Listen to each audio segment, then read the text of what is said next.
Highlights ఏంటి bro? Highlights వచ్చేసరికి air force గురించి అండి.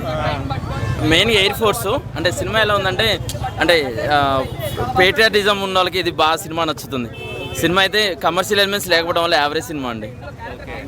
అంటే ఏదన్నా సినిమా కాపీ లాగా అనిపించిందా, ఫ్రెష్గా అనిపించింది? అట్లేదు, ఫ్రెష్గా ఉందండి. మొత్తం కవర్ చేశారు, ఫస్ట్ నుంచి లాస్ట్ వరకు మొత్తం కవర్ చేశారు. కానీ అది ఇందా చెప్తున్నాడు, కమర్షియల్ ఎలిమెంట్స్ లేకపోవడం వల్ల సినిమా యావరేజ్గా అనిపిస్తుంది అండి. ఇప్పుడు ఆర్మీ పైన జరిగిన అటాక్ బేస్ చేసుకునే తీసారా సినిమా? ఏమన్నా కల్పితం చేశారా? లేదు, కల్పితం లేదండి. మోస్ట్లీ ఆల్మోస్ట్ సేమ్ మనం ఏదైతే విన్నామో చదివామో దాని గురించే ఉందండి సినిమా అయితే.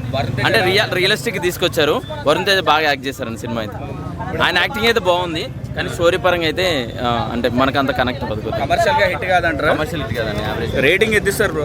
2 అండి, 2.5 అవుట్ ఆఫ్ 5. అలా ఒకటి చెప్పాలన్నా, ఇది మన ఇండియన్స్ గురించి, సోల్జర్స్ గురించి తీసిరు. ఇలా కమర్షియల్ ఎలిమెంట్స్ ఇక నలుగురు 10 మంది కొడితే ఎగిరాలి అని చెప్పేసి అది చాలా తప్పు. వరుణ్ గారి కెరియర్లో ఇది ఒక blockbuster movie. Power star Pawan Kalyan గారు ఆంధ్రాలో సీట్లు కొట్టుడు ఖాయము. ఈ సినిమా బ్లాక్ బస్టర్ కొట్టుడు ఖాయం. ఎందుకు చెప్తున్నా అంటే దీనిలో కమర్షియల్ ఎందుకు బ్రో? అరే మన సోల్జర్స్ గురించి తీసిరు, మన సోల్జర్కి డెడికేట్ చేస్తారు ఈ మూవీని. మన డైరెక్టర్గా ఇంత మంచి తీసిరు మూవీ. మిక్కీ జే మేయర్ గారు అసలు బ్యాక్గ్రౌండ్స్కో ఇరుగా తీసిరు. మూవీ మాత్రం మన సీట్లో ప్రతి ఒక్క సీను క్లైమాక్స్లో 20 మినిట్స్ కాదన్న, ప్రతి ఒక్క సీను ఏమంటారు క్లైమాక్స్ లెక్కన ఉంటుంది.